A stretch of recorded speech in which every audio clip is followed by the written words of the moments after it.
Hello, good afternoon, and welcome to the Full Force News Burst Live. Let's Talk Classified Blowtorch, brought to you by General Joe's Reborn.com with me, Christopher McLeod, aka Diagnostic AT. Hope everyone is doing well.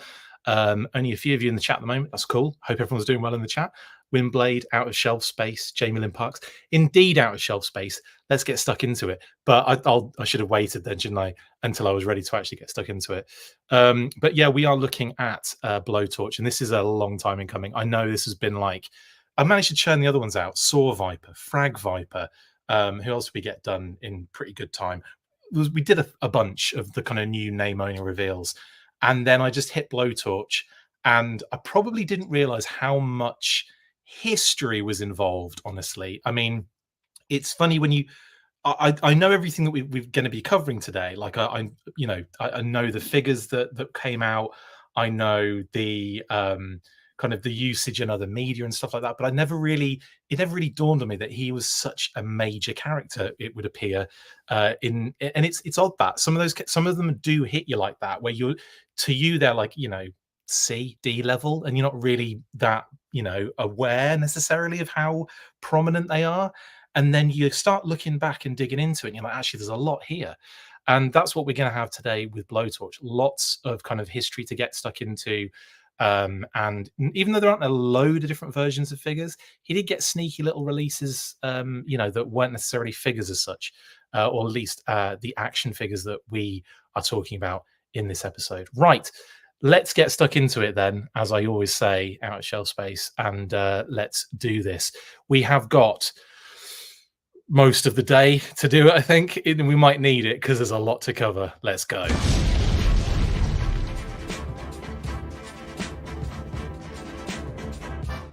Oh, a blowtorch is always A level, says Scott. Yeah, true. Wasn't Blowtorch the pork chop spoof? Yes, Chris. We cover. Spoiler alert: we'll be getting to pork chop sandwiches very, very soon. Yeah, James says he was a great comic character. Yeah, but he wasn't in it loads. I've got to admit, he was in, as most of the kind of like peripheral characters. He was definitely in and around, like kind of high end of the peripheral characters, I would say. But yeah, not like tons and tons of coverage for old Blowtorch here. But we'll get into all of that. So, of course, like I said, name only reveals. Now, this is the show where what effectively I do is when the new name only reveal arrives on the scene, not very quickly, but when a new name only reveal arrives on the scene, I'll get to work on, let's put together a little episode where we talk about the history of the character, specifically that version of the character. Like, for example, I might do Night Force Falcon. Do I do Falcon as a whole character, or do I just do Night Force Falcon? Probably have to do Falcon as an entire character, even though we have a Falcon figure. But I think we can safely assume it'll be slightly different than that one. Fingers crossed, anyway. And of course, like if you look at some of the old episodes we've done, I've done Starduster, I believe, Leatherneck, Dial Tone, Alpine. I feel like I've done those. Have I done Dial Tone? I have done Dial Tone, yeah. But I think the only ones I haven't done at the moment are Blowtorch, Road Pig, Night Force Falcon, and Cobra Commander of whatever. Thing is, we're probably not going to do Cobra Commander because we've already it would take me too long to do. It would be like thousands and thousands of figures, and it would take so long. So I think with Cobra Commander, we kind of, we've covered that in the past, I think. But in terms of like what we might see from Road Pig or Blowtorch or what have you, that is I think is a conversation in that, especially when we don't specifically know what version of Cobra Commander we're getting. And if am I going to do an episode on Once a Man CC? It's very small, that, isn't it, to really kind of as a thing to focus on. So I'll see what, if I'm feeling a bit bored one weekend, then that might happen. Not that that ever happens. Right then, it's a holiday weekend as well, so I hope everyone is having a nice holiday. But anyway, this is what we do in the show.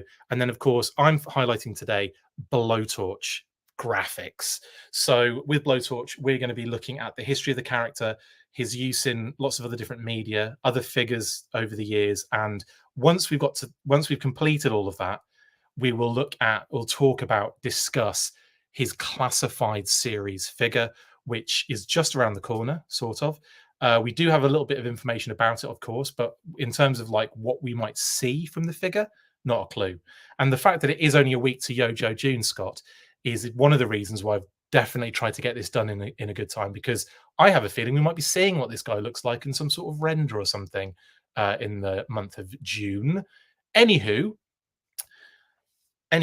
moving on, and we'll start with Blowtorch design. Now, the great Ronaldo or Ronaldinho Rudat, to give him his full name, that's not his full name. It's not Ronaldinho Rudat, but the great Ron Rudat originally designed Blowtorch and tested a number of different color studies for the character. As you can see on the right here, we've got a kind of a selection of those from Dan Klingon-Smith's wonderful Creating a G.I. Joe, Creating G.I. Joe, A Real American Hero books, officially licensed by Hasbro. Shout out to Dan Klingon-Smith. And also thank you, Dan, for once again having the reference material at hand for me so that I can find this information like that and snap very poor pictures of it from the book. I should really be reaching out to Dan and saying, hey Dan, could you send me like a clear image of this so that I can actually put it on the thing? But it's fine. This works. It makes sense, right? WJ says, so the 3 flamethrower troopers in G.I. Joe were Blowtorch, Charbroil, and Ice Cream Soldier, ? Yes. I think that's all of them. I can't think of any others. You could throw in Night Force Charbroil, but other than that, yeah, I think that's pretty much all of them, W.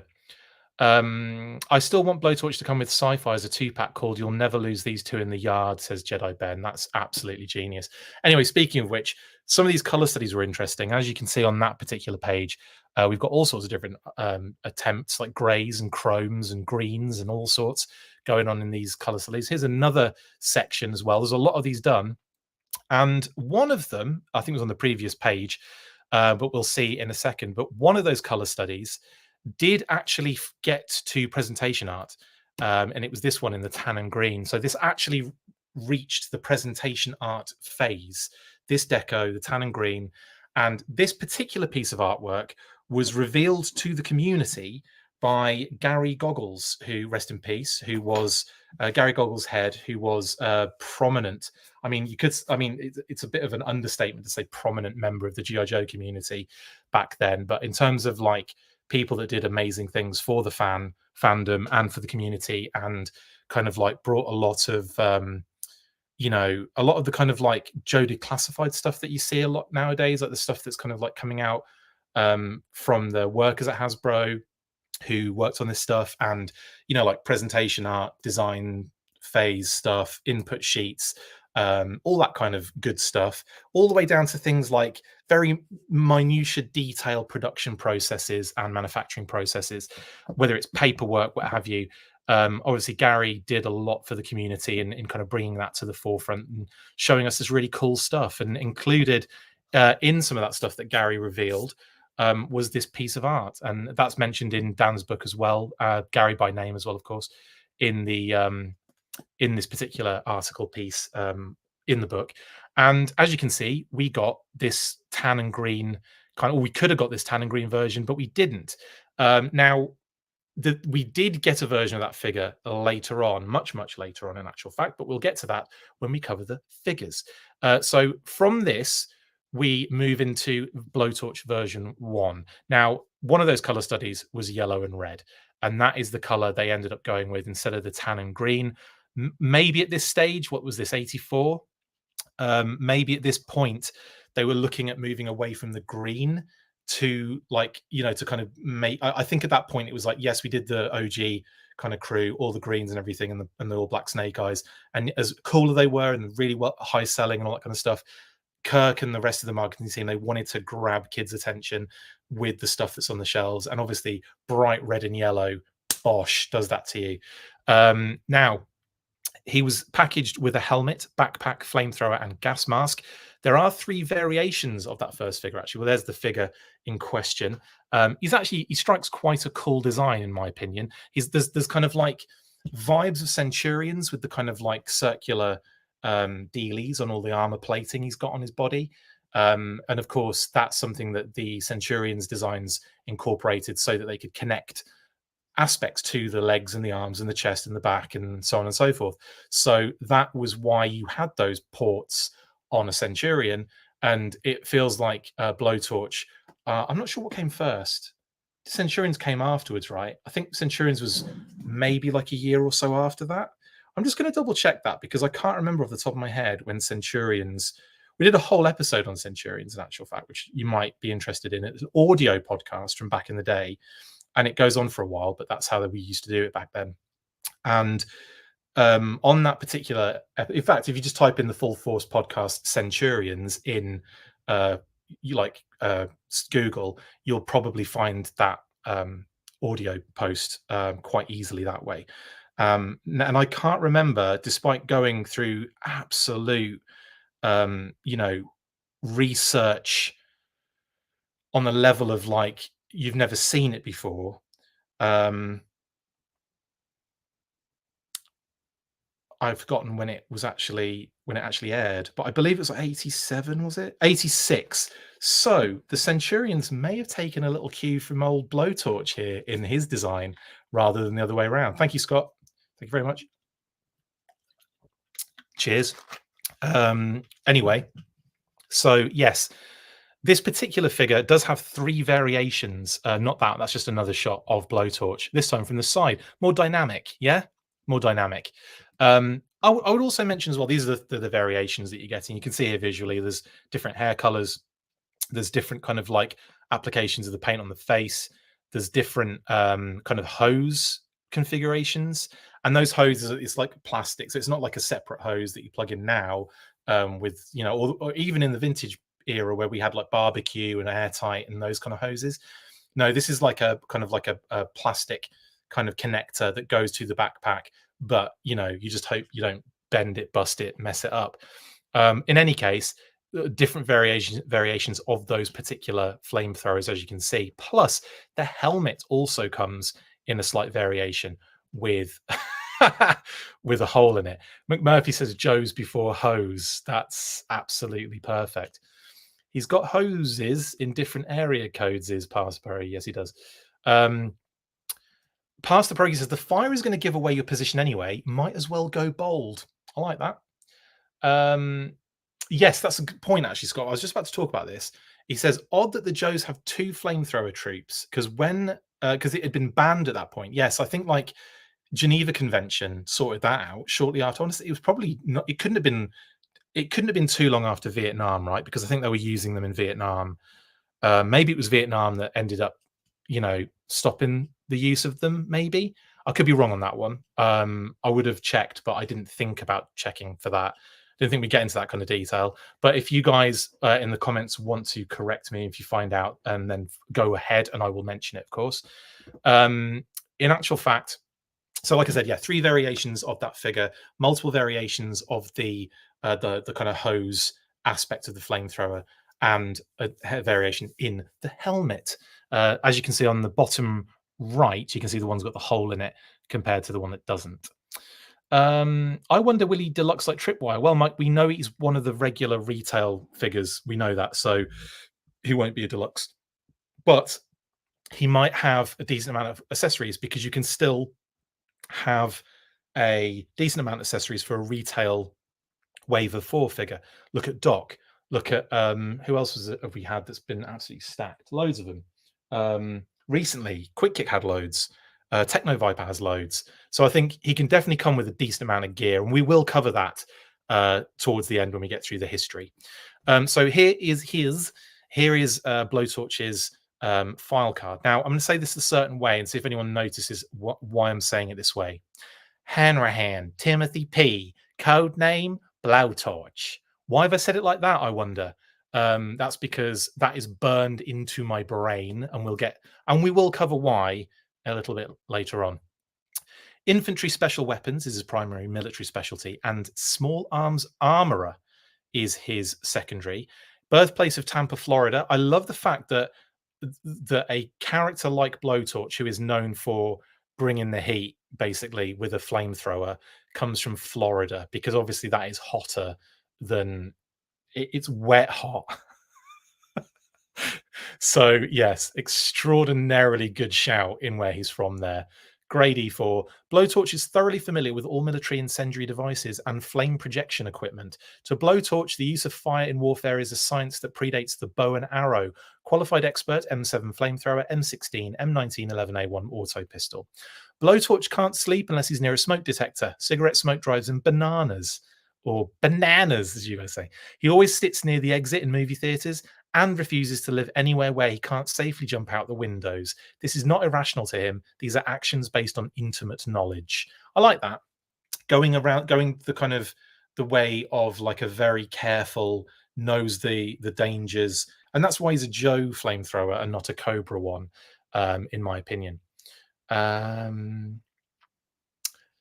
Maybe he is in charge of burn pits now, Parsaprogi, indeed. He always looked like he should be putting out fires, not starting them. I kind of see him as a kind of both of those kind of things. I see him as someone that can operate, flame throwing equipment, but I also see him as being on like the Joe fire team where you have like barbecue. I would even throw Charbroil on there as well. They're experts in it, so they can put them out or set them or put them out, basically. So I see them as the kind of same thing. Anyway, right. So that is his file card, and we might come back to some aspects of this later on. Obviously, Tampa, Florida is important to remember, and of course, the way I said his name a little while ago. I don't think anyone's mentioned why I said his name that way, and that's fine. That's fine. We'll get to it in a second. So, Blowtorch in A Real American Hero. So his first appearance was in Marvel issue 32, and then obviously featured in the Bongo the Balloon Bear storyline. Literally, I think in the next issue is when Bongo turns up. And he was kind of used sparingly throughout the run, but didn't feature heavily in the series. But as someone did mention, he really was a cool, like he was good character in the comics. He was in a decent amount of issues for like I said, for a periphery character. But like I said, it's not like he's not in every single issue all the way to 155. Do you know what I mean? And in any case, like I said, shows up a little bit, and there you have it. Here's the Bongo the Balloon Bear storyline. I wanted to take this picture because he's so prominently in the middle, and it kind of looks like he's doing the Power Extreme here, like he's literally calling up to I forgot what it's called. What's the space station called in Centurions? Again, I'm failing miserably today on Centurions. Anyway, he's calling up to get the gear faxed down to him. Future fax. Okay. I always saw Barbecue and Blowtorch as the Joe odd couple. Yeah, kind of. He is camouflaged to the van. He is. He's literally the perfect character for this mission. He can stand against that van and no one will ever know he's there. Anyway, yeah. Now, he did get a bit of a prominent feature in Find Your Fate Book 1, the Operation Star Raider book by Eric Afferby. And he features on the cover as well with Roadblock and the Baroness. Thought I'd mention it because obviously Skyvault. Thank you, James Oliver. Thank you. The Vault, because this is the thing. We did the episode and we used to do what is it? Something from the Vault, we called it. And of course, that episode, it was called From the Sky Vault. So yeah, thank you, James. I appreciate you reminding me on that one. Cheers. Whenever I make a mistake or forget something, I have to drink. And don't worry, it's not alcoholic. And Crystal sends, yes, Crystal does, James. You're right. Crystal is sending. Crystal and the orangutan, who again, the name completely just bypasses me. Anyway, I'm sure you'll tell me in the comments as well. But yeah, it's weird that I'm a massive fan of that show and can't remember any of the bloody names right now all of a sudden. But anyway, yes, so Blowtorch, one of the Centurions, obviously. He also appeared, I should say. I said featured and appeared at the same time. He probably did feared himself in the Epix video game in 1985 for Apple II and Commodore 64, the G.I. Joe game, of course. And obviously he's on the cover of that too. You can see him at the top right there in the kind of blue outline. Oh, Pastor Progi, that book is right next to you, the Epix one. That's great. Not the Epix one, sorry, the Find Your Fate book. Fantastic. Yes, the game, though, did, like I said, featured Blowtorch. There he is in the list of characters. 12 to choose from the Joes there. Duke, Scarlet, Recondo, Torpedo, Snake Eyes, Roblox, Spirit, Zap, Gung Ho, Snowjob, Blowtorch, Stalker. I love that they put Snowjob and Blowtorch next to each other for obvious reasons. Snowtorch. Right. Next then, Sunbow. Let's talk Sunbow because this is where I will probably explain why I said his name the way I said it. So he first appeared in the Revenge of Cobra miniseries, which aired in September of 1984. So his figure was out around about the same time, which is pretty cool. Voiced by Michael Bell and given a questionable Irish accent, I would say. No, shout out to Michael Bell, absolute legend. But yes, did give him the Irish accent. So went from Tampa, Florida, as a figure to like Dublin, Ireland, basically. And he also shows up really briefly in the movie. I'll just show you a couple of screenshots here. Here's one again from literally the next scene of the one you just saw there. This is in Revenge of Cobra. Doc has set up something for Blowtorch to literally fire at to prove that it's a decent protective technology, and then he unloads his flamethrower on it. And this is a way to use Blowtorch in a cartoon where you can't really have him setting fire to Cobra troopers or stuff like that, can you? That would be a bit harsh. In any case, Revenge of Cobra is the first time we see him. And then, of course, this is why I said his name in a very weird way when I was reading out his file card. Now, in Worlds Without End Part 1, he does and doesn't show up. This is how he shows up on the screen in the HQ. Now, the Joes have been transported to a paranormal, like a parallel dimension to theirs by accident. And in their kind of, if you haven't seen Worlds Without End, which you should, because it's an amazing two-parter. But if, as they're kind of on their, trying to work out how to get home, basically, they stumble across their HQ, but it's been taken over by Cobra. And when they go into the HQ after kind of taking it back, they realize that it's been completely gutted and there's none of the Joes are there anymore. And they go into the computer and they find out that there's been a great battle that's happened. And effectively, you've got the names scrolling through. And with that, Clutch is reading the names out. And I know, is it Breaker? Is it Breaker or Clutch that's reading the names out? I think it's Clutch because I think it is Clutch that was doing it in that particular episode. Yeah, because Breaker is dead, but maybe not. I've completely forgotten who's reading it out. Anyway, one of them is, and he says, Hanrahan, Timothy P, code name Blowtorch. So that was that was actually my introduction to Blowtorch in the G.I. Joe brand as a kid. Yeah, it's Clutch. Thank you, Scott. I thought it was Clutch because Clutch is the one at the beginning who's trying to communicate in his helmet when they're running away from that claw. And I figured it was him because, yeah, he's got that crazy voice as well. I love it. Proper Southern drawl. Anyway, yeah, so that was, again, one of those ones where, for me personally, that was my introduction to Blowtorch in the G.I. Joe brand, really. You think you see him in the Sunbow opening with Firefly, says RKW. Yeah, I think you do, actually. And I haven't put that in there because I completely forgot to. There's always something I miss. I will quickly, while I'm going on to the next thing, which is actually, this is funny. So if you know, you know, and you're going to know anyway in a second, but he does show up in the movie. Before I go forward, does anybody know what point he shows up in the animated film? I'll give you a few seconds to have a think about that while I'm searching something else. There we go.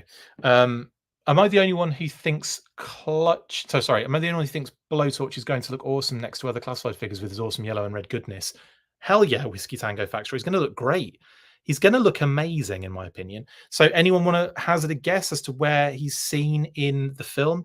Is he in the opening? Oh, he might be past Fergie, so he might appear a couple of times. I don't recall where he would be in the beginning of there, actually. I do know maybe he's on the the head of the strip of the head of the Statue of Liberty at the end. I don't recall him being. I'm just looking through it now. I'm looking through all of them now, just to see where he shows up. He might show up actually in the first intro. Just having a look. Is he in the lineup there? No, he's not in the lineup. He's not in the classic opening lineup in the first one. Does he come out of the building? No. I'm just checking all of the intros now. Is it on the dock? Okay, what you're saying, yeah. I'm on that intro right now, and I'm just having a quick look. Nothing yet. The Revenge of Cobra just came up. It might be on. No, that's Torch's flamethrower. Let's see if I know he's isn't he working on something? I feel like he's like messing around with something when Firefly jumps over the thing. I think you might be right. I'm nearly there at that point. I just want to double check on this because I want to make sure I actually get it. Lady J shoots that thing with Destro, then the bird, and then Freedom, and then Firefly and Scrap Iron, and there he is. Yes, he jumps out of nowhere, and after Firefly's been taken out with Scrap Iron, he just appears on screen and shoots at them with his flamethrower. It's quite harsh, but yes, he does appear in the intro of the second Revenge of Cobra intro, the one that he actually first appeared in. So that makes a lot of sense. Anyway, that is where he's found in the movie. No one actually mentioned it in the comments, so I thought I'd just go ahead and tell you where he's found. That is where he appears in the movie, guys. Look at that screenshot. Tell me, isn't that the funniest thing you've ever seen in your life? And also, I had an inkling that it was around this period where we see him, because we did like a full force kind of like DVD commentary chat along while we watched the kind of show sort of thing. And I remember we all were like trying to pick out characters in certain points. And there's one point where when they're all running towards Cobra La, there's a bunch that you see there that haven't been in the film at all at any point apart from then. And then when they're escaping the explosion and everything, and it's all kicking off, Lady J falls over and Flint has to pick her up, or he kind of leans down to help her up. And then loads of people are running past, and one of them just so happens to be Blowtorch's legs that whip past the screen. But I just thought that was really funny that that's where he appears in the movie. And yeah, really, really enjoyed that. He might be in the intro as well, but I don't really count that because it's like they squeeze everyone into the intros. Now we know where Scrap Iron got his scars as part of it. Yeah, it could be Blowtorch. If Blowtorch doesn't come with a pork chop sandwich accessory, I'll be disappointed, says Ray. That's amazing, Ray. Anyway, that is your Sunbow. Now, it's connected to Sunbow still, and that is the PSAs. And obviously, he featured in the fire safety PSA. The kids are cooking on the stove, and somehow catches like the stove that they're cooking on is literally in very close contact with the curtains in the kitchen, which are clearly made of some sort of, I don't know, material that's been doused in gasoline, it would appear, the way they go up. Or whatever. I don't know what the hell's been going on. Just a lot of fat splashing over the years. And he comes running in and he says, and tells him like, oh, you shouldn't be doing that. You need to get out of carefully and safely get out of the house now while it's on fire. And then, of course, later on, after these PSAs, were quite famous with kids growing up and everything, the Fensler Film Council did a bunch of parodies, which are freaking hilarious. It's like, this is the most obvious, like the most commercial thing G.I. Joe's ever been. The probably reached the most people, the G.I. Joe brand, during the Fensler film parodies. Like everyone seems to know about if they know anything about G.I. Joe, but they don't know anything about G.I. Joe, they usually are aware of these hilarious parodies that happened. And yeah, he comes running up shouting pork chop sandwiches, which is a line that has stuck with Blowtorch, I think, ever since. But it's brilliant. So yeah, go check those out. They're freaking hilarious. That's something I want to talk about later on, Whiskey Tango Foxtrot, but that is definitely a thought I had. We'll be discussing that at the end when we get through all the history. Now, Blowtorch in the UK, he got the version 1 basically made its way to UK and Europe, and we got him on a Palitoy card back in 1985. 1985 was sort of the final year Palitoy Action Force kind of era, and a lot of the figures that were kind of in that in between phase in like 85 and 87, and a little bit before, found themselves on these Palatoy card backs. So that kind of period from like this point on through to 87, where we get international heroes, we get like all sorts of kind of new figures, old figures, kind of mushed together to create like a bigger couple of waves in that year, basically. But anyway, it was the same figure, same accessories. As you can see here, there he is. And also, I want to point out that his file card, which was written on the front of the card back on these, you can see there, and this is taken from the Battle Action Force comics, but they used to do these where they would take the information that they used on the figure card and they used to put it on these little mini poster type things. And this one was for Blowtorch, of course, in the Battle Action Force comics, and it gave his, gave him a new birthplace, basically, of Toulouse, France. So, but it did keep that kind of information that we saw in the first file card in the US, where it says,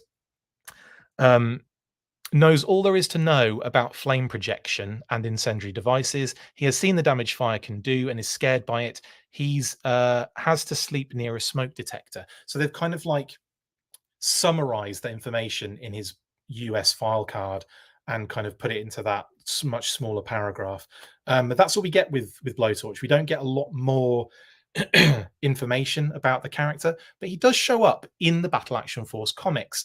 And especially, I did see he was obviously on the cover of the holiday special, and he did show up in this actual issue as well. And as you can see, we see multiple different uses of Blowtorch in this storyline, which is really cool. So, or in his kind of like in his Battle Action Force career, we see him utilized in different ways. In this particular storyline, you can see he is clearing some. I think it's snow actually.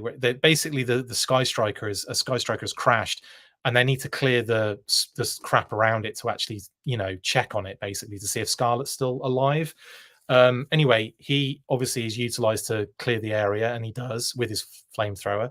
Then again, he's utilized in this scenario where he's in a tunnel with a bunch of Cobra Troopers bearing down on them, and instead of firing the flames at them, he fires above them and explains that if you're in a cramped space like a tunnel with minimal what's the word oxygen and minimal kind of like space and kind of shut off from like a good way away from the nearest air kind of source or vent, if you like basically let off a ton of incendiary fire in there, it's going to suck up all the oxygen.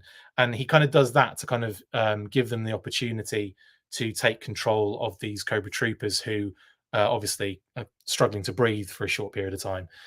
So like two different uses without necessarily burning a bunch of people, which is interesting and nice, but he is utilized to burn a bunch of people as well. And in this particular situation, Rekondo's being kind of chased by some Cobra troops. He dives out of the way. Blowtorch takes him out and literally burns them to death. Because let's face it, the Battle Action Force comics were brutal back in the day. But yeah, so he does appear in the Battle Action Force comics, which is pretty dope. To be fair, those kids were stupid idiots, says Pass. You mean from the parody? Well, from the PSA, they were a little bit. Deep Six's PSA always terrified me. Emerging out of the water behind that kid like a xenomorph. Scott, actually, that's hilarious. I'll tell you something else, though. The one that made me laugh was Doc's. He's standing outside their house, looking into the bathroom window. I mean, it is the creepiest one that they do. And it's just like, I'm standing outside your bathroom window. It's like, wow. Could you at least have like, maybe if we'd yelled and you come running over from the street, that would have been a bit better. But I mean, it was very much like, hi, I'm right here. Amazing. Tim Berry says, I remember getting Blowtorch on that Action Force card. I love the bright colors, which is why I picked him. Fantastic, Tim. He's a great figure, though, isn't he? I mean, let's face it. Brilliant figure. Pastor Progi says, to clarify, am I to understand that nunchucks were a no-go, but y'all were cool with that scene, lol? Let me explain, Pastor Progi. There was a period of time where kids' comics were really kind of brutal, and, even Action Force Monthly going out to like 80. That would have been about 87. So like 80s, you kind of get away with anything. Turtles came along, and it was in that time period where ninja stuff started kind of creep, because there was a big like martial arts thing. Like Bruce Lee was kind of huge out here as well. I remember I used to like hire Bruce Lee movies out all the time from the VHS shop. Big Boss, Enter the Dragon, those kind of movies, which I still don't know how I got away with, but watched a lot of that kind of martial arts stuff. And like when the turtles came into play, it was different. It was almost like with the Bruce Lee stuff, it was like there are movies for adults, so it's not like something that was there wasn't like an issue with it. But then when it was like kids like toy line and stuff, and it was right at the end of the 80s, it was like the early 90s for us in the UK with turtles, because we didn't have the graphic novels, the comics at that point, unless you were kind of importing them, or your local store was kind of hip to the game. But that wasn't really the case for your kind of norms. Not all the the kids that just the commercial crew who didn't really, they just had the kind of what was on TV at the time sort of thing. I didn't even know about comic stores at that point. I didn't think they existed. I just thought they were magic. You just like had to mail away for everything. But yeah, anyway, or that you didn't get those kind of comic book stores. We had news agents, of course, where I used to get my sort of kind of comics from. But in any case, it was the 90s, like, or late 80s, early 90s, where that kind of like major league censorship started creeping into the UK stuff. So nunchucks were a no-go, and mainly because kids were copying. So I think actually it happened in the US, and the UK were afraid of it. A bunch of kids got hurt pretending to be Michelangelo with nunchucks, and it was like, right, well, we can't have that. So they just, cut it all out. But prior to that, Battle Action Force Weekly, Action Force Monthly, 2000 AD, there were loads of comics that were brutal. Funny, Ray, innit? Katana blades and sai are fine, but the nunchucks, that's dangerous. I think it's because, like, weirdly enough, you could easily access nunchucks. Blades were slightly different. I suppose it would have been an easier, like, cheaper thing as well to source, because, like, I think like swords and knives were kind of like very expensive. My mate Ian McQuatty, told this story before. His dad had a pair of training nunchucks, which were like these kind of like hard plastic nunchucks with a proper chain, but they had a almost like a foam covering over the handles, and they were really nice. They felt really good, but you could like really go at it, and when you got hit by them, it wouldn't, like, obviously it would smart if you actually got a proper hit in there with them. But if you're kind of just training with them, you hit yourself, it doesn't really do much damage. Anyway, he let me borrow them as a child. He said, yeah, you can borrow those. I took them home for about a week and just absolutely loved them. I was gutted when I had to hand them back, but yeah, they were great. Anyway, that is Blowtorch in the UK for Battle Action Force. Then we'll fly over to, if we look at the Street Fighter map, Brazil, as it flies over to Brazil. Now, Estrella released Tocha in 1986. Tocha directly translates as torch. It could be Toka, or I think it's Tocha. I should have checked the pronunciation. My apologies. I'm sure some of us are Portuguese or Spanish speaking friends, because I think they both use Tocha or Toka. Anyway, I'm sure they'll be able to correct me. Now, it directly translates as torch, not blowtorch, not to be confused with Dreadnought Torch, who is caveira, which means skull. So that's quite funny, isn't it? And I think if you go back to our Let's Talk Classified Torch, I did talk about the fact that the Torch figure does have a skull necklace, doesn't he? Might even have a skull belt buckle as well. So I think that's why they went with skull in that sense. Came with a different helmet. And packaged on Commandos Emechau cardback. Now, if we look at the figure here, it's pretty much the same, but you may notice, actually, no, I think the Brazil figure is the same. Yeah, the Brazil figure is the same. It's the Argentinian versions that start going a bit wonky with the build. But yeah, like I said, Estrella, they did have a different helmet with this one. I think it's that Duke helmet at the top there. And also massive shout out to the now defunct but still accessible Yojo Brazil, which is one of the coolest. Like, it's really good if you can actually access it, which I think I use Wayback Machine for it. You can still access the old site, and it's absolutely brilliant because it's got like all of the information for all the Brazilian releases, which is phenomenal. And it's great to have that kind of resource. Do you know what I mean? Like, it's all good to have, 3D Joes, Yojo to a degree now, but it's starting to get a little outdated since it hasn't been updated, since it's been taken over and sort of run into the ground, unfortunately. But 3D Joes, and all the other kind of reference kind of situations like Dan K's books. And like I said, like having all that reference for G.I. Joe is, I feel a little bit kind of spoiled. And then you look at, Classified, you've got Generals Joe's Reborn.com, got a full-on massive Classified super page with all the reveals, releases, package art, kind of itemized and organized. So that's really cool. Release dates, all that jazz. It's brilliant. So, we're kind of spoiled when it comes to, and Blood for the Baron for for the UK. You've got lots of kind of ways of kind of referencing all of this stuff. So it's great. So it's great to have one for Brazil too. I've always been interested in collecting some of the foreign releases, but they're usually out of my range, says Pathspro. Yeah, definitely. Stygian Blowy is one of my all-time homies. Blowtorch that's a great nickname for him, by the way. I get it. We were performing Mortal Kombat fatalities on the playground. Rest in peace, Corey. Not actually dead. Don't worry, says Pastor Pierogi. Amazing. Yeah, cool. Coolsies. Right, next. So that's Tocha, Brazil. Now we're going a little slightly wayward here because I'm doing that thing where I usually go, because it's not the same character, it doesn't really get much of a chat in here. I'm going to talk about TNT in this because it is effectively the same figure from the ground up, bar the waist piece, obviously, which we'll kind of get stuck into a little bit.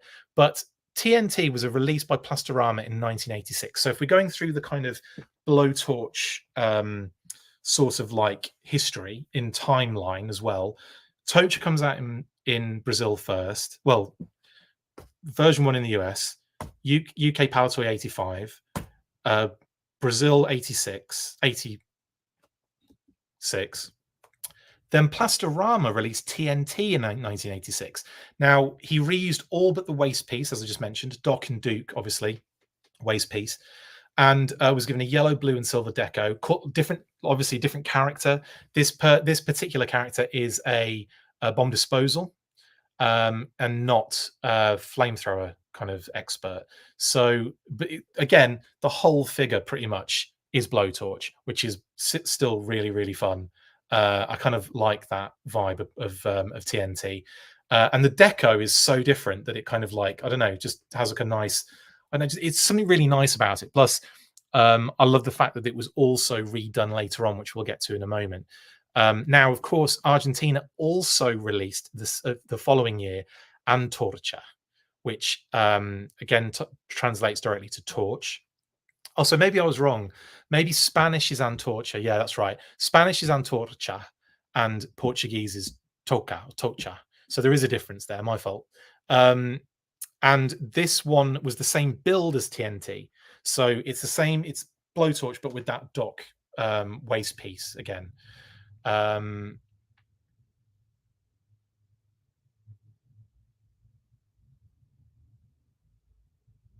Sorry, I just saw Wilfredo say torch is Spanish and torch is Antorch. Yes, absolutely. Sorry, it might be a little bit of a delay, but yeah, there it is on screen right there. Antorcha. Now, obviously, it came with a yellow version of Doc's helmet and Torch's welder as well. So he didn't even get the same gear, which is really interesting. So Doc's helmet, Torch's welder, and you've kind of got a ever so slightly different version of Blowtorch rocking and rolling there. Anyway, yeah. I think that's pretty much it on Antorcha. But then also in Argentina, man, they were using this figure a lot. They released Backstop as the driver for the Persuader, and this was in the late 80s. So I'm assuming it's in and around the same time, maybe 87, maybe 88, but it was late 80s. And also as a possible mail away as well. Used the same build as the previous Antorcha and TNT figures. There you go, there he is. and it's effectively Blowtorch but in backstops deco, which is amazing, isn't it? And this is the only reason I kind of bring this one up as well, is just for the blatant reuse of the Blowtorch parts, really, but also because it kind of gives us some fun, interesting vibes for repaints down the line, doesn't it? Cheers. Anyway, anywho, I wanted to also include backstop in this one, and we may revisit backstop a little while later on. But anyway, that's that. Now, Antorcha also was released in Mexico by Hasbro, again late 80s. I think it doesn't give us an exact date, but it looks to be like 87, around 87, 88, possibly even later. They came in large Commandos Heroicos window boxes. The figure is the same as the US version this time, so no waist piece difference. It was only Plastorama that really did that by the looks of things.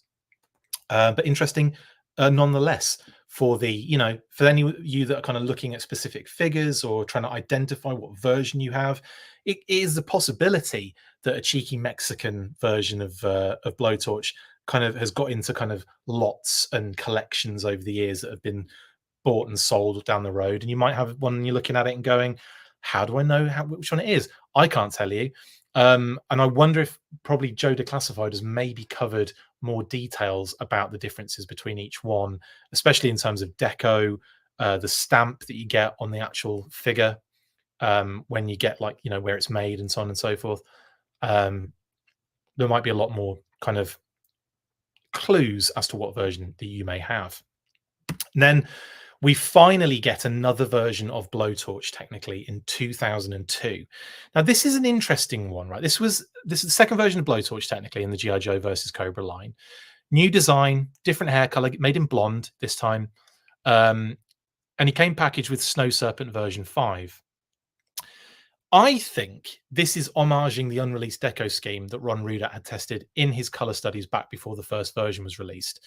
Because if you look at it, I know it's like gold and green, but it's a little bit close to the tan and green, isn't it? It just feels really close to the deco, at least. I wonder if that, yeah, Arcade was like hideous. It's not. I'm not a massive fan of this redesign, by the way, and it's not something that stuck around very long and or got another redeco or anything like that. Which a lot of these kind of new era figures did sometimes often get, like multiple repaints. No, this one didn't really stick around very long, but I do think there was an idea, and the interesting part for me is that they might have been like heading towards trying to do a little cheeky tan and green kind of like homage. But anyway, that happened. 2002. We'll move on. Version 3, we get our first modern 4-inch Blowtorch in 2009 for the 25th anniversary line. Mostly new parts with some great accessories. There was a bit of Snake Eyes version 35 used, I think, like torso, and I think the rest of it, maybe the arms, but the rest of it were upper arms, but the rest of it was this, like, new parts, basically. And the flamethrower could be attached to the backpack for storage as well, which was pretty gnarly as well, which is also always cool with whatever figure you get to have that kind of storage capability. Now, there's the actual figure. Very bright. They went very sunbowish, I think, with the colors, and also the hose from the helmet to the chest is orange, and also the strap on the armor piece is orange as well, which is kind of cool, an idea too. So there's a nice, I don't know, there's a very, very Sunbow-esque kind of look to this one. Plus, it does say, I think it's in the comic. Yeah, that was the G.I. Joe comic series 25th card back. But anyway, I always hated trying to get Blowtorch's gear. I think there's more to that comment, Stygian, that you're going to come up with in a second. But anyway, that is the first. And there's the storage on the backpack as well, which is really cool little touch. Anyway, version 4. So the same figure gets released again in 2011 for the Pursuit of Cobra line, but in a slightly different deco, and was given more accessories. And this is where this particular version of Blowtorch really kind of excels, in my opinion. I do love the introduction of the kind of like that kind of fire extinguisher, the axe, make him more all-rounder rather than just a person that sets things on fire, he can put them out now as well.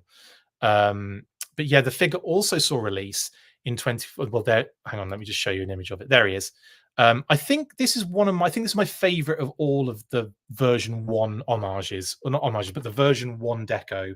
This is probably my favorite, the Pursuit of Cobra version. And I know there's a 50th version, but we'll get to that in a second. And then, of course, that figure 2014 that comes out for the 50th. So it's re-released again with the Heat Viper, and again slightly altered deco. Here it is on the 50th card back with, again, loads of accessories, so it's still awesome. And you get Heat Viper in there too, so that's dope. It's always weird though that they did this, because it's like a troop builder with a character. Found that very odd move. You know, like, unless you had like an army of blowtorches, which could work. That sounds pretty cool, actually. But in any case, that was a move in the 50th. Very colorfully, like they're very on theme with their colors. These two. Anyway, the slightly altered deco, a darker red, and there's other aspects as well that are different. We'll do a comparison in a second. But the stand also had gold painted over the GI Joe raised section on the stand, so it was like special. It was like a 50th special sort of stand. But as you can see here are the two figures side by side. We have, I believe it is the Pursuit of Cobra on the left and the 50th on the right. As you can see, the 50th on the right has a brighter yellow but a darker red, which is interesting. It's almost like it's very dark, almost the red on the one on the right. But anyway, there is a slightly different deco then. Of course, the other slight differences are he had, if you look on the 50th anniversary one, he had a gold Joe star logo added to the left arm, a bit on the red piece on the bicep. It's hard to actually make out on that image, but you can just about see it. Whereas the Pursuit of Cobra one did not. I really do love the Pursuit of Cobra one though, because I like the color balance a little bit more. The 50th one making the red a bit darker and the yellow a bit brighter, I don't know if it was necessary. It didn't feel necessary to me to have two almost identical, well, almost three identical blowtorches, really. I mean, you had almost like sunbow colors, a sort of updated version with these two, but it seemed unnecessary to me.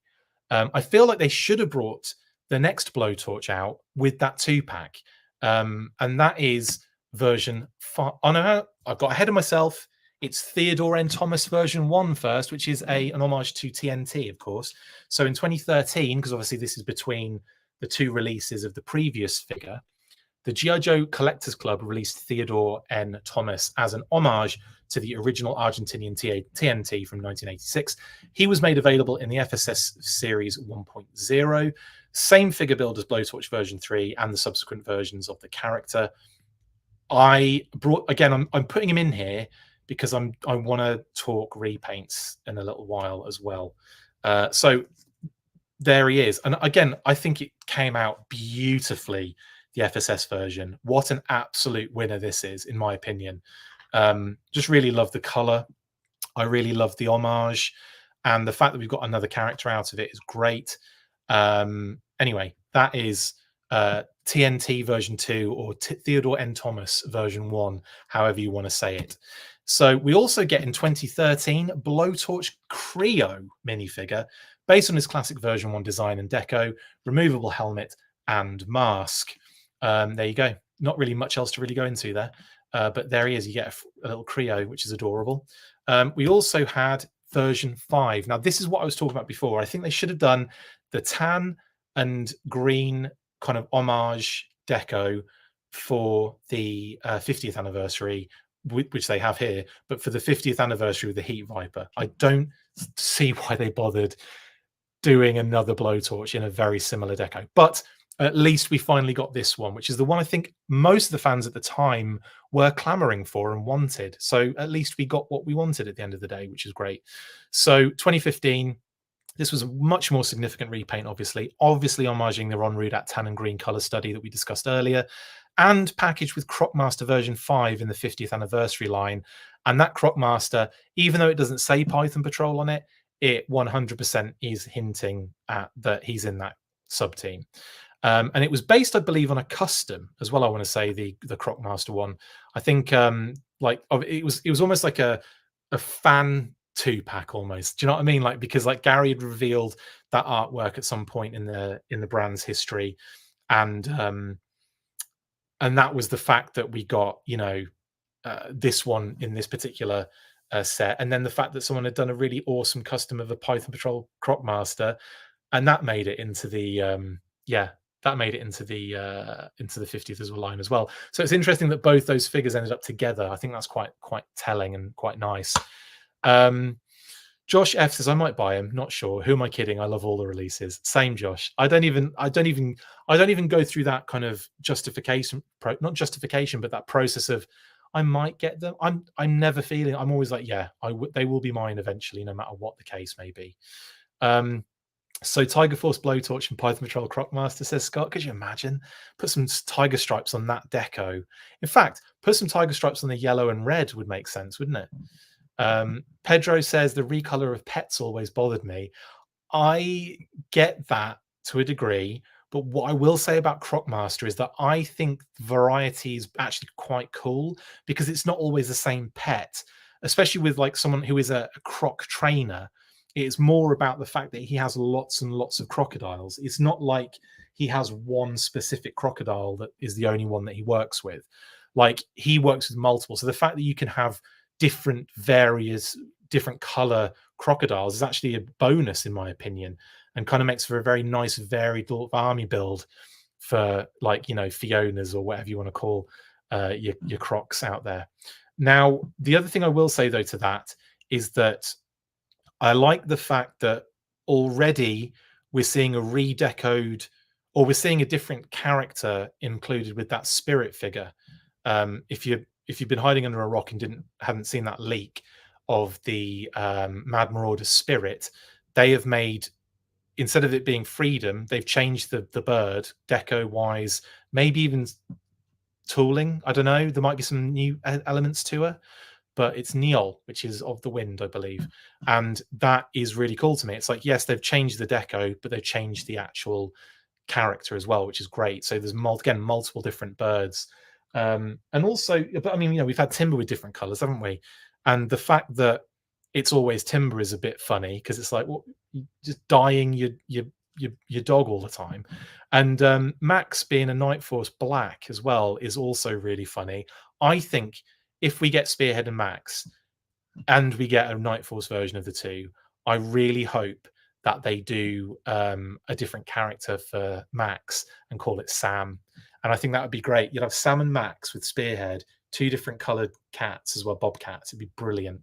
But anyway, Stygian says, I hated that green recolor of Blowy. Like, why? The fire colors are what made him pop. I mean, I get, like, you have a preferred version, but I think repaints are always going to happen, aren't they? And like, you want to see what interesting things you can get out of it.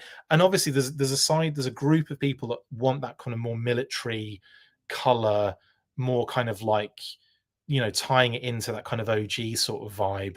So there is a market for it, basically.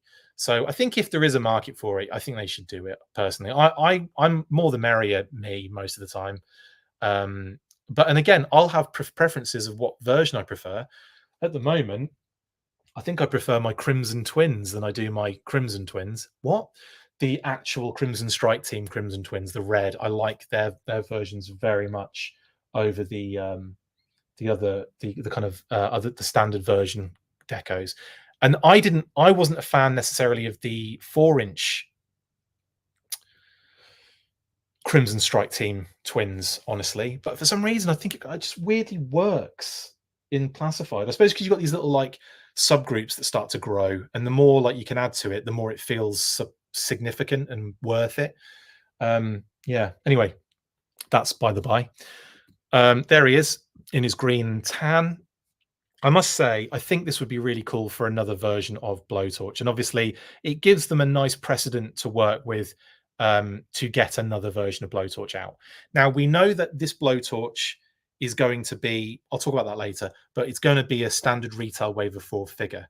So it's quite likely that he might have a different deco to, say, a retro version they do, which might look just like the original figure deco. But we'll get to that in a second. Let's talk the last figure in the history of Blowtorch, and that's the Loyal Subjects version. And again, super deformed, kind of big head minifigures. 2016 was the release, based on the V1 design again and deco. And it has a removable helmet / mask as well, which is kind of fun for what is, what these figures, for what they were. It's quite cute to have removable aspects like the helmets and stuff like that. I quite like the Loyal Subjects ones. I thought they were quite fun. Do you guys remember the Whatnot figures? A very similar vibe, almost the exact same, but they had green alien eyes.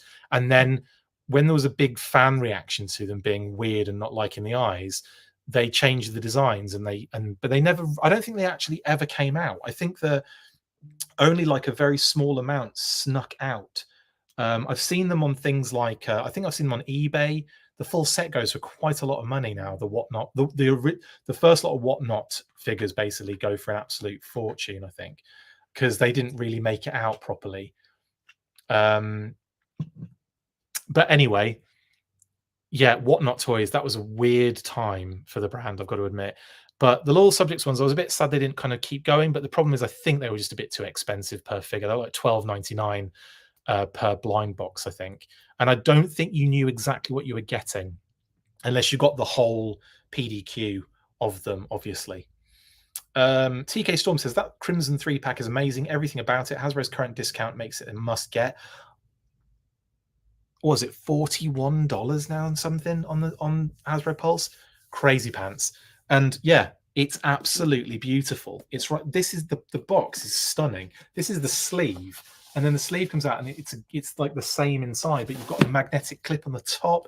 Oh, it's amazing. So I was really blown away by the presentation of the Crimson Strike team. And I know I'd seen images, I've seen videos and stuff, but it doesn't do it justice. When you have it in hand, it's pretty impressive. And the Baroness and Crimson Twins are just look great in that deco. And of course, all the different head sculpts and everything of the Baroness are great. Anyway, this is about Blowtorch. But anyway, yes, there it is. That's it for Loyal Subjects. That's it for the toys. We're out. We're into Let's Talk Classified Blowtorch now. So let's do that after an hour. Let's talk Classified Blowtorch. Now, first off, like I said, the leaked listings in 2025 have given us the info that Blowtorch is a member of the second phase of retail wave figures. So as you're quite probably, used to the cadence of releases now, we have 4 figures that come in like a retail wave. And that wave of 4 is usually your kind of standard classified it is your standard classified single boxed carded figures at a particular price point of $24.99, right? Then you have your deluxes, your figure pets, your exclusives, your retros, your legacy / 60th. You have those, all the other things you have. Figure vehicles, and then multiple price points for those too. So Blowtorch is going to be one of those standard retail wave of 4. As you can see, is the second phase. So we get Xandar, Saw Viper, Leatherneck, and Dialtone first in 2025. And then the second phase of figures, which will probably be in Yojo June again, I'd imagine, based on what's happened this year. We've had a wave revealed at the start of the year. You have a wave in the middle of the year, and then you have a wave like at the end. So but at the moment, the fact they've got 4 sets of retail waves, I'm wondering if maybe the last 4 sneak into 2026, or if we get Xandar, Saw Viper, Leatherneck, and Dialtone at the end of 2024 revealed and obviously delivered in 2025, and Frag Viper, Blowtorch, Smithers, and Flanders come at the start of next year, the 2025. I'm not 100% sure of that just yet, but I believe that probably is what we'll get. That's probably how it will happen. Because thinking about it, I don't know of any other 4-figure waves after Alpine. So after the Alpine wave, so I think Xandar will be the Xandar, Saw Viper, Leatherneck, Dialtone will probably be revealed at the end of the year. Anyway, by the by, Blowtorch will be getting in 2025, and because of that, that makes me think, okay, well, first off, you've got the eventual retro version that I think, in terms of deco, they should probably stick very close to keeping that away from what we have in the classified regular, if that makes sense. So I feel like they should do this particular deco for a retro version of Blowtorch as and when that ever happens in the future, if they want to do that. They might not need to, because I think this Blowtorch, you could get away with him being the standard classified version. He looks very classified already with the kind of futuristic design. They could go to town on the details on this one and just have him as a single carded box thing. You don't need a retro repaint. You can get away with something else because you have that tan and green one in the bag, right? So that's where I get to this stage. What would I like to see the classified Blowtorch kind of look like out of these? These are the three I've put up here. Obviously, this one here is very similar to the modern 25th version, so I'm kind of putting them in the same bracket here. I think personally, I could see them like toning down the red and possibly even taking an edge off the yellow too. I'm trying to think of what, yeah, because we've got the Alley Viper, but again, it's not eye burning, and I think you could get away with them. Like, you could get away with Blowtorch being crazy colors and bright, but I think they're probably going to mute the red and the yellow a little bit on this one. I just feel like that's probably very likely. So I think we'll probably end up with something probably in the middle here. Not too bright in the yellow, not too dark in the red, but something around that kind of vibe. I definitely think they're going to give him lots of accessories. So obviously the flamethrower, the hose, the helmet and the mask could be quite interesting with the hose. I mean, we've got the mole rat, haven't we? And I'm not sure how reusey that could be. Probably not. They might just do something brand new with it. You know, you're going to need, the secondary is going to have to be unique, so it's going to have to plug in the hose in a certain place. And I think there's going to be a lot of new to this: the new helmet, new kind of gas mask, the secondary kind of armor, secondary thigh pieces. So they can definitely use some like other figure underneath, but I think for the most part you're going to get a lot of new aspects to this one. I think you're going to have a removable helmet is what I would expect, but someone just mentioned there separate mask or alternate head. I think they could do an alternate head for Blowtorch. It's quite clear that fans want unmasked heads with their figures. I mean, we've all wanted that with Barbecue. It was really sad that we didn't quite get that, even with the Marauders one.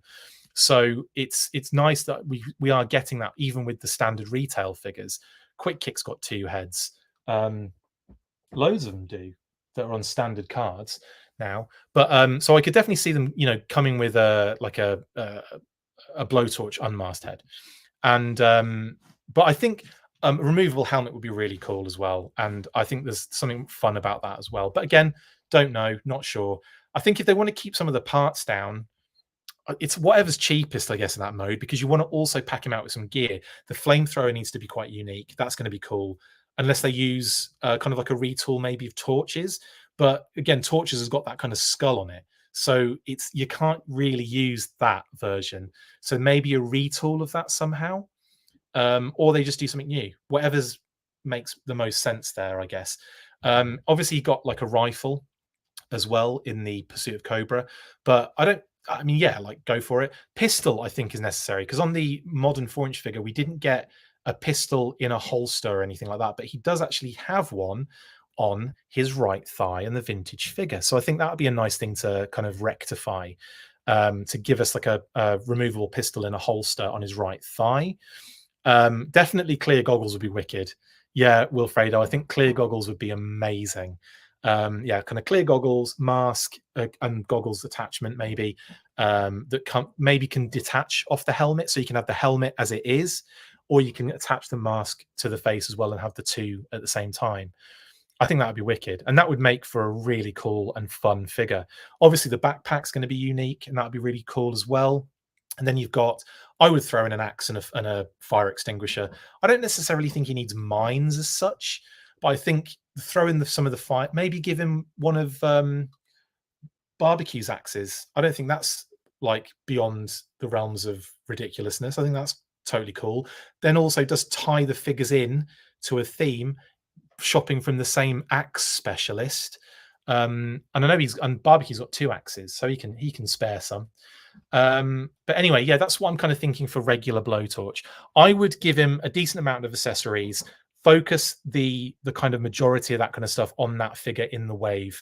And like where because they do that a lot. You'll see like some of the figures in the wave of 4 will have tons of accessories, some will have slightly fewer, and some might not have that many at all, but it kind of works with whatever figure you're dealing with a lot of the time, in my opinion, as well. Right. So that's Blowtorch standard, right? Then we have, then we have, yeah, your tan and green, which I know some of you in the aren't fans of necessarily, but I think this would be great. And it was mentioned earlier, and I'm not just stealing this whiskey Tango Foxtrot. I was trying to work out which way WTF it worked out to, but yes, I was also thinking maybe this could be a good way to incorporate this particular character into like Night Force, because it definitely has a Night Force vibe to it. And I think that would be freaking amazing. It would obviously be an exclusive. It would be an easy one for them to do. It's a repaint, obvious reasons. And it's one that doesn't necessarily exist in Night Force, but this deco, I could see it working perfectly. Mute it again a little bit to kind of match with your Big Bens, your shooters, your tunnel rats, and so on and so forth. And I think you're onto a winner there. I think it kind of like it really it's one of those things where it's like a no-brainer to me on this one. And again, same kind of vibe. Give them the same kind of accessories. Throw in the axe, throw in the fire extinguisher, and I think you're there. Anyway, Scott says, I think multi-piece helmet, pistol, flamethrower with tank backpack and flame effect may price out extinguisher, axe, and or rifle. And if it does, Scott, that's totally fine. I would say throw everything at it and see what you can do. That's and then that's I think really what Lenny does. He goes, he throws everything in there. He says, right, let's see what gets passed and what gets kind of like costed out. And what are the kind of priorities, what are the things that you're adding, that kind of thing. And then engineering go new, or costing, or whoever it may be, do kind of say nah. So yeah, anyway, that's my kind of thought process on classified Blowtorch. But then of course we do have this cheeky outlier, which again probably in the grand scheme of things, let's face it, isn't really a thing, or is probably going to happen. But I think it's worth mentioning as a repaint how hilarious it would be if they did backstop and it was just a repaint of Blowtorch. But if we could get something fun like this in somehow, whether it's just an homage to like redecoing that figure in a certain way and doing it like this, I think would be hilarious. But again, it's very unlikely, and certainly not something I expect to happen. But I'm thinking, along with Blowtorch version 1 and this tan and green, TNT is the other one, 100%. Who did I not? No, I didn't actually put. I knew I'd forget one of the things. I think TNT would be a great one to reintroduce into the line as another character. Obviously, different head sculpt, different accessories, but the same figure repainted in that silver, yellow, and blue, and as a can go along with like tripwire tunnel rat as explosive ordnance disposal, and I think that would be amazing. So again, they're the main 3 I think that we're going to see. I think we're going to see the regular version of Blowtorch. I think eventually we'll see that tan and green. That they might do it for something else, but I could definitely see them doing it for Night Force, the tan and green version. And of course TNT not being Blowtorch but being a different character, and bringing that into some, I don't know how they would, I guess you could just do it in whatever way you wanted. And maybe, how cool would this be? A retro card back. Not that one, but this one. A retro card back that looked like that, with Commandos Heroicos on it, Plastorama on there. I'm not even sure if they could use that, but that'd be fun, wouldn't it? And that artwork, try and like recreate that artwork somehow, in order to get us like a retro card back TNT. I think that'd be really cool, because you could kind of make some like very subtle changes to the regular retro card back and just have it so that it was Commandos Heroicos on there, and Nuevos Heroes on there and all that kind of stuff. I think that'd be really fun. that would be really fun and a great way to get that figure on a retro card back. Like, we don't need retro Blowtorch. I feel like we need retro TNT personally. I think, yeah, TNT, he's dynamite. He really is New York Knight 1974. Brilliant. Anyway, let's get back to Let's Talk Classified Blowtorch. My God, I've gone through a lot. There's a lot here. Anyway, yes, that brings us to the end of Let's Talk Classified Blowtorch. Hope you've enjoyed it. The other thing that was mentioned that I think I kind of glazed over a little bit, didn't I? But flame effects are kind of, you kind of expect that. So I think that's probably something that's going to take up some space. And like Torch, obviously, he got a couple of flame effects, didn't he? I think you get away with like a decent flame effect, maybe a couple, like a short and a long, and then you probably would have to cut out some of the other ones that I was saying. Yeah, the extinguisher and the axe. I don't know though. I kind of feel like my Spanish is improving. Thank you, Wilfredo. Thank you. I appreciate it, mate. But yeah, I know I'm not very good at the pronunciations, but I'm trying. But yeah, I think on the whole, if we're talking specifically Classified Blowtorch, I think we're just going to see a very awesome classic version of that figure in the Classified series, and I cannot bloody wait. I have a feeling we'll probably see something of him at some point during Yojo June. Maybe that first event, which we're all assuming is on the 4th. Liquid Identity says, am I fashionably late? You are. I'm not starting again, though. An hour and 15 minutes of pure me talking about Blowtorch. It's been painful for a lot of people. James says Persuader could be a HasLab. It's big and could be tooled like this with a hatch in the back and perfect for LEDs. It would be cool, James. I think it's one of those ones that I think is very much it's an iconic vehicle for G.I. Joe, but is it a popular one? I think a lot of kids had it though. I had it. I had the Persuader, loved it. But it's one of those ones, isn't it? It's kind of like, I wouldn't say it's goofy. It's actually quite cool. But again, I think people are kind of like on the fence with it. And I don't think it would be a massive HasLab hit, honestly, especially when you've got other vehicles that you could probably do that would probably really, kick on a little bit. Look at the camera and don't blink. Road Pig comes with a pit bull. That is my guess, says Luke Poulon. I ain't saying anything. I've already said to you guys, I can't like say anything about the animal companion for Road Pig. Now, I probably will. What has it been mentioned is a good question, but I'm not even going to say that.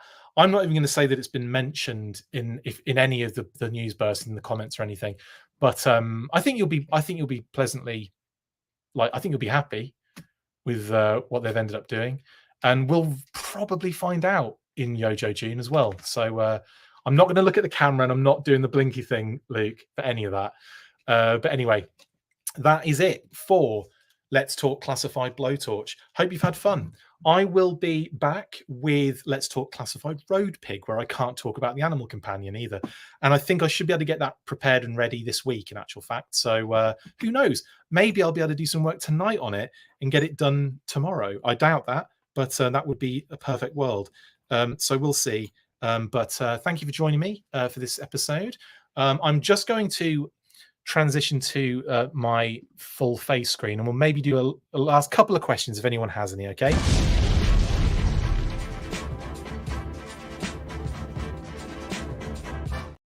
Right. So, like I said, we're going to bring it to a close now. But if you do have any more questions, we'll squeeze some out. Yeah, Kitty said. Thanks for the live. Full force as Pastor Pierogi. No worries. Appreciate it. Appreciate the thanks, I think. Scott says full force. Already everyone's peacing out. Any questions in the chat while we have a few moments? RKW says wait for it. What are we waiting for? What have I got to do? Any questions? None at all? Okay, no problem. Brian thinks it's a roadkill squirrel. That would be absolutely hilarious, Brian. That would actually be a really interesting thing to incorporate with a character like Road Pig. And it could like kind of work, couldn't it? Any interviews before Yojo June? Pedro, I wanted to get shooting the galaxy before Yojo June, but I don't think that's going to happen now. But I'll reach out again just to see if we get any kind of opportunity to do that soon. But it will probably be a little bit later. MIS1 says Metalhead is on sale at Target for $24.99. He is. I saw that on sent me a screenshot earlier. Yeah, that is on our Target, isn't it? Yes, $24.99. Any interview, in fact, if you go into a Target now, I have been in a bunch recently, Metalheads and Mutton Junkyards. If you need any, they have them. They certainly have plenty where I've been looking. When do we get yellow and purple Dr. Mindbender? I don't know, that'd be freaking amazing. What else are we saying? Luke Poulon says these are my HasLab guesses. 1, Hiss. 4, interesting. Mobat 2. 1, I'm confused with these. Oh, I'm confused at how you've laid this out. 1 equals Hiss 4 equals Mobat 2 equals Dragonfly 5 equals Rattler 3 equals Moray 6 equals Whale. I have no idea what you're saying. So Hiss 4, Mobat, Dragonfly, Rattler, Moray, Whale, I think is what you're saying. All of those are really good. And I could definitely see them doing any of those. Well, then again, Dragonfly's already happened, as is the Hiss 4. I'm so confused at what you've laid out there, Luke. You're going to have to put it in a way that I can make sense of what you're saying. 1 equals Hiss, 4 equals Mobat, 2 equals Dragonfly, 5 equals Rattler, 3 equals Moray. Is that what you're saying? 1 equals Hiss, 4 equals Mobat, 2 equals Dragonfly. I do not get that at all. I'm so confused. So Hiss was the first one, is what you're saying, right? Dragonfly was the second one, obviously. You think 3 Moray, 4 Mobat, 5 Rattler, 6 Whale? Anyway, I'm so confused. I think it's a poodle, says Jason. That would be freaking amazing. John says, can I ask Emily why the distribution is so bad at Walmart and why the new resets don't have any Joes? John, I could ask Emily that, but it's not her job. Her job isn't distribution of product. There is an entire kind of like department involved with Walmart and liaison with a different department at Hasbro. So as much as she can probably like maybe relay information for the most part, some stuff she can't actually say for obvious reasons. And most of the time, that's not her remit. So, again, like it's difficult because obviously they're the face of the brand. But in terms of distribution, ain't their job, bud. And obviously, what Walmart do is down to what Walmart decide at the end of the day. My guess for RP's pet is repaint retool of Junkyard with a spiked collar, says Nictimus Prime. Okay, interesting. I get what you're saying there, definitely. I'm not going to talk about it though, because I keep saying that, and because otherwise I'm going to slip up and accidentally say something I regret. So I'm not going to say anything. Any other questions before we go? I think, John, also I would say, John, about the Walmart thing, I did notice that the resets didn't have anything Joe related, but I really do think that they are just kind of like moving stuff around for another proper kind of like, I don't know, honestly, is the answer. I think it's just one of those things that these things happen and you don't really find out until afterwards, or you never really find out because it never really becomes an issue. Like like a month later or a couple of months later, you've got GI Joes on the peg somewhere again. So it's like one of those things where you're not really. It's only a problem in that moment, if you know what I mean. But I have noticed that too. Walmart, when I went into a Walmart very recently, I try not to, but I went into one very recently just to have a quick look to see if I could see any just on the off chance that there was a shadow tracker, which I know is not going to happen. Went in there and yeah, zero, zip zero, stingy with De Niro. Yeah, And as for Target, same kind of deal. Like, what they decide as a company is not necessarily what Hasbro want a lot of the time.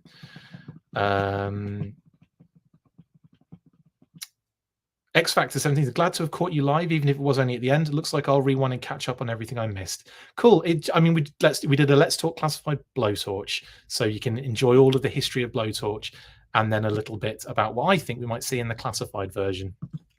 John says, you'd think G.I. Joe is Hasbro's most popular product. I think it is. It feels that way. It feels like it's absolutely really doing well. It's everywhere again.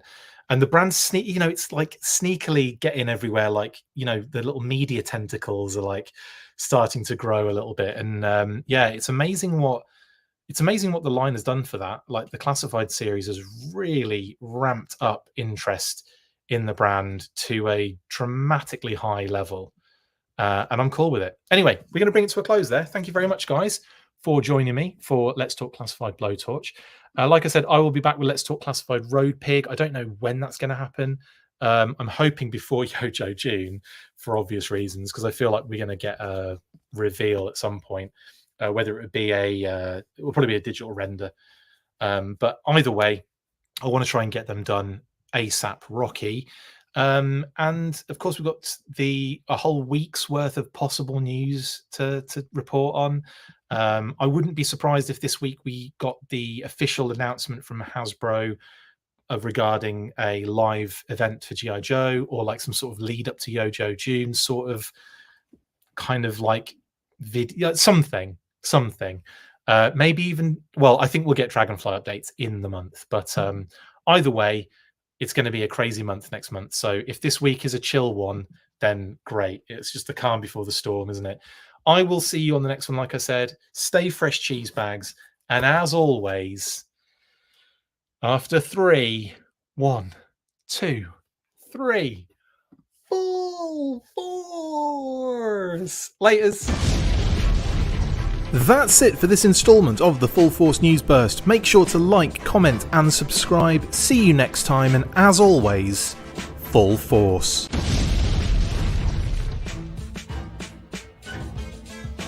Make sure you get involved with the discussion by liking, sharing and commenting on these videos, and as always, you can keep up with the show after listening by following on X, formerly Twitter, @TheFullForce, liking the Facebook page, facebook.com/TheFullForce. We've also added a brand new Instagram, so check us out there as well, @TheFullForce Podcast.